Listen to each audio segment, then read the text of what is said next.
سر، آج کان میں میل کی وجوہات ہو جائیں۔ بالکل ٹھیک ہے جناب۔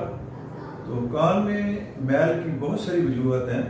سب سے پہلی یہ ہم لیتے ہیں کہ جو ناک اور کان کے درمیان نالی ہے وہ اگر تنگ ہو تو یہ بھی ایک سبب ہے۔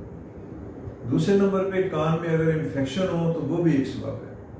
پھر درمیانے کان اور باہر والا یہ جو پنا جس کو کہتے ہیں، یہ نالی تنگ ہو تو یہ بھی ایک سبب ہے۔ کچھ ہماری جلد کی ایسی کنڈیشن ہے جیسے جس کو ایکزیما کہتے ہیں، سوریسس کہتے ہیں، وہ ہو تو اس سے بھی میل زیادہ ہوتی ہے۔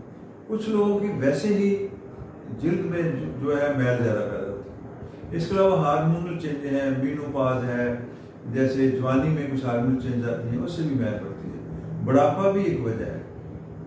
گرد و غبار والے ماحول میں کام کریں تو اس سے بھی میل زیادہ ہو جائے۔ تو یہ ساری وجوہات ہیں، کوئی بھی ہو سکتی ہے۔